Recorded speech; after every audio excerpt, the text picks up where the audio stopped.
Побоюються проведення неузгоджених з окупаційною владою протестів у день кримсько-татарського прапора. Окупанти у переддень відзначення Дня національного стяга розповсюджують попередження серед членів Меджлісу, делегатів Курултаю та активістів. Ролан Османов на своїй сторінці у Фейсбуці розповів, що написано у виданому йому попередженні. Відповідно до інформації, в окупаційній прокуратурі нібито проведення 26 червня неузгоджених з окупаційною владою протестів може бути причиною погіршення становища на півострові. Водночас повідомляється, що через пандемію проведення масових заходів заборонено. Але пандемія не завадила окупантам відсвяткувати День перемоги та День Росії. Это предостережение я расцениваю как попытка психологического давления на свободное выражение своих политических взглядов и давление на стремление отстаивать национальные права и интересы. Но никто не вправе, несмотря на то, какой бы властью он сегодня не был наделен и какие бы погоны он там не носил, не вправе запретить мне и моим друзьям поднять мой голубой флаг золотой тамгой. З розгляду резолюції про захист прав кримських татар починає літню сесію Парламентська асамблея Ради Європи. У ці хвилини засідання триває у Страсбурзі. Документ, зокрема, закликає Росію звільнити окупований Крим, забезпечити дотримання прав кримських татар та українців, припинити переслідування кримсько-татарських інституцій, зокрема Меджлісу, дозволити в'їзд на півострів лідеру кримсько-татарського народу Мустафі Джемілєву та голові Меджлісу Рефату Чубарову. Також вимагається провести прозоре розслідування безслідних зникнень противників окупації та припинити тиск на незалежні медіа, як то кримсько-татарський телеканал АТР. Впевнені, що ті правки, які подала Україна і які прийняті профільним комітетом по рівності і недискримінації, це теж додаткові досягнення. Зазвичай практика показує, що якщо комітет підтримує, їх підтримують ці правки і зал. Загалом ми оцінюємо дуже високоповажно сам текст, який підготовлений ісландкою, нашою колегою пані Сунною. Вона його готувала 2 роки. Її бекграунд міжнародного права, з прав людини засвідчує високу кваліфікацію її роботи, тому сподіваємося на більшість в залі.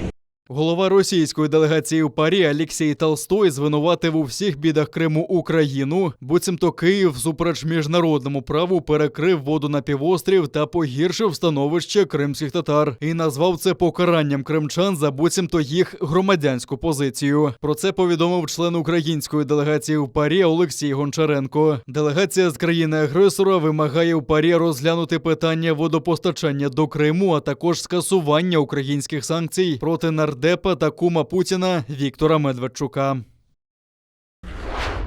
Незаконна паспортизація жителів окупованого Криму та Кримська платформа. Такі теми підняла українська делегація на дипломатичному форумі в Анталії. До неї увійшли лідер кримсько-татарського народу Мустафа Джемілєв, голова Меджлісу Рефат Чубаров, міністр закордонних справ Дмитро Кулеба, його перша заступниця Еміня Джапар, народні депутати України Ахтем Чийгоз та Рустем Умєров. Він під час свого виступу заявив про важливість парламентської дипломатії та переконаний, що необхідно посилити механізми цифрової співпраці і інформувати партнерів про злочини окупантів.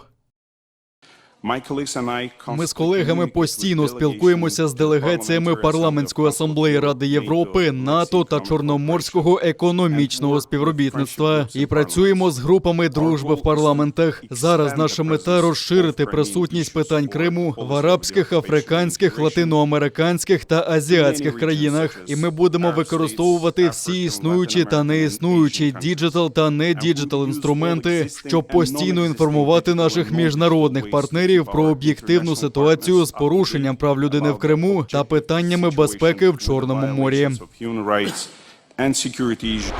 Європейський Союз продовжив санкції за окупацію Криму та Севастополя. Про це повідомили у прес-службі Ради ЄС. Обмежувальні заходи триватимуть щонайменше до 23 червня наступного року. Продовжено заборону на інфраструктурні та фінансові інвестиції в Крим, а також імпорт до Європейської Унії продуктів, що походять з півострова. Обмеження поширюються і на туристичні послуги. Санкції також забороняють експорт товарів та технологій у секторах транспорту, телекомунікацій та енергетики. Серед іншого, це стосується розвідки та видобутку нафти, газу та інших ресурсів. У Євросоюзі також наголосили, що не визнають незаконну окупацію Криму та Севастополя Росією.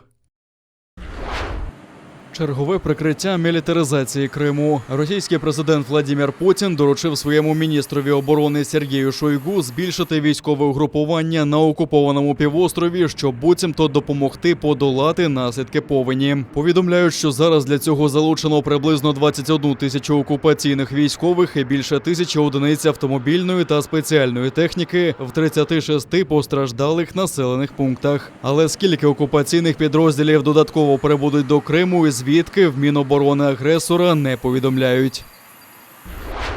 Повернувся з окупації і зайнявся. На станції Юдіно в Російській Республіці Татарстан спалахнула бойова машина берегового ракетного комплексу «Рубіж». Ешелон військової техніки саме прямував з окупованого Криму. На кадрах видно, як палає брезент, а з передньої частини машини клубочиться густий чорний дим. Але ніхто її гасити не поспішає. Відомо, що ракет в пускових контейнерах бойової машини не було. Постраждалих також немає. Ймовірною причиною займання може бути електричне замикання, але у Міністерстві оборони агресора про інцидент ані слова. Задний брезент уже горит, под машиной горит, капот горит, вояк не видать. Вон они, в вагоне сидят. Другой с автоматом хоть охранят. Окупанти поранили цивільного мешканця прифронтової Авдіївки на Донеччині. Напередодні ворог обстріляв околиці міста з великокаліберних кулеметів. Українські військові надали пораненому 32-річному чоловікові першу допомогу та евакуювали до шпиталя. Крім того, ворог активізував повітряну розвідку. Вихідними одразу кілька російських безпілотників «Орлан-10» перетинали лінію фронту в районі Зайцевого та Жовтого. Втім, апарати вчасно знешкодили українськими засобами радіоелектронної боротьби. А минулої доби ворог традиційно відкривав вогонь з гранатометів різних систем та артилерії, на що отримав відсіч вогнем. Біля Новозванівки окупанти обстріляли наші позиції з мінометів 120-го калібру. На Луганщині зафіксований проліт ворожого безпілотно-літального апарату з перетином лінії розмежування. БПЛА противника вчасно подавлений засобами РЕП. Втрат серед наших захисників немає.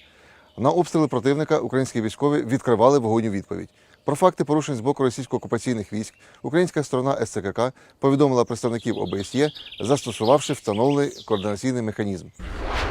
Десантування та відвоювання узбережжя. Дивізіон кораблів Військово-морських сил України під прикриттям авіації тренувався у Чорному морі. Корабельно-десантна група вийшла з пункту базування в Очакові на Миколаївщині. Відпрацювали маневрування у строях, організацію протиповітряної та протикатерної оборони, а також бойові стрільби з усього наявного озброєння. Далі висадка морського та повітряного десанту на захоплене ворогом узбережжя. Під прикриттям літаків повітряних сил та гвинтокрилів вогневої підтримки десант почав штурм. Морські піхотинці захопили та утримали плацдарм.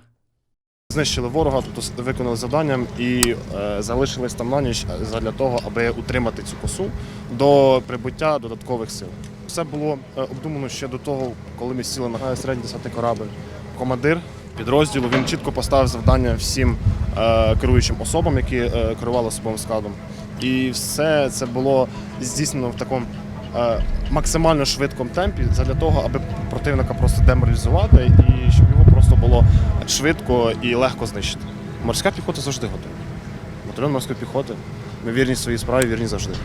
Найменший показник захворюваності з травня минулого року. Минулої доби на материковій частині України зафіксовано трохи більше 300 випадків COVID-19. Одужали удвічі більше, а ще 16 українців не змогли подолати хворобу. Минулого тижня зробили рекордну кількість щеплень, кажуть у Міністерстві охорони здоров'я України. Вакциновано ще 376 тисяч людей. А в окупованому Криму кількість інфікованих продовжує зростати. Окупаційна влада звітує про 264 нові випадки COVID-19. Ще 5 людей померли внаслідок хвороби на півострові. Одним з осередків інфікування став дитячий центр «Артек». Там діагностовано 12 хворих дітей. Ізольовано 60 школярів та 12 вожатих. Попри це, окупаційна влада не збирається закривати табір. Після 15 місяців карантину нічні клуби і бари Барселони знову відкривають двері для клієнтів. Влада Каталонії зняла заборону, але деякі обмеження зберігаються. Так, заклади зобов'язані закриватися о 3:45 ранку, заповнювати приміщення не більше, ніж наполовину, а також стежити за носінням масок. У клубах і барах повинні реєструвати всіх відвідувачів і зберігати їхні дані місяць на випадок, якщо хтось захворіє на коронавірус. Зараз власники нічних закладів чекають повернення туристів, оскільки саме зарубіжні гості приносили їм основний дохід. Сектор нічних розваг закрився першим, а відкрився останнім. Якщо пандемія завдала великої шкоди всьому іспанському суспільству, то уявіть, як сильно вона вплинула на тих, хто закрився першим і відкрився останнім. Нам було дуже складно. Тим часом у Великобританії триває масова вакцинація з упором на молодь. Лондонські стадіони Тоттенхем Хотспур, Стемфорд Брідж, Веллі та інші перетворилися в тимчасові медичні центри, де можна зробити щеплення від COVID-19. Прем'єр-міністр Борис Джонсон говорить, що карантинні обмеження, як і раніше, планують скасовувати 19 липня. Раніше це хотіли зробити 21 червня, але термін змістили через нову хвилю заражень.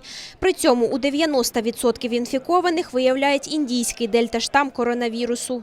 Від ситуації в країні залежать і правила для іноземних вболівальників, які приїжджають на матчі Євро-2020. УЄФА вимагає скасувати для них 10-денний карантин. Ми обговоримо з УЄФА його вимоги і подивимося, чи зможемо піти на якісь розумні поступки. Але пріоритетом має бути суспільне здоров'я. У Лондоні на стадіоні Уемблі, крім матчів групового етапу, пройде 1/8 фіналу, півфінал і фінал чемпіонату. «Молла Аббас» – збірка творів Ісмаїла Гаспринського, тепер і в українському перекладі. В Національній історичній бібліотеці України презентували серію кримськотатарських творів, перекладених українською. Ідея її створення належить директору видавництва «Майстер книг» Павлу Сачику. У бібліотеці представили перекладені раніше книгу Алім Юсуфа Болата, збірки Мердівен і «Народився день», до яких увійшли твори Дженгіза Дахджі, Шаміля Алядіна, Уріє Едемової та інших, а також нову роботу видавництва «Майстер книг» збірку «Молла Аббас».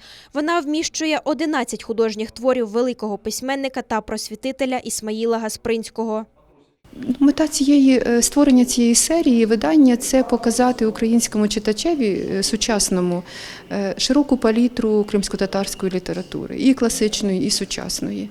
І показати, що твори є різні, що попри те, що життя, там історія цього народу була доволі трагічна, але є, скажімо, низка творів жартівливих, іронічних, є пригодницькі якісь твори, є твори постмодерністського напряму. Тобто це дуже різноманітна, цікава література, яка заслуговує на те, щоб український читач з нею знайомився.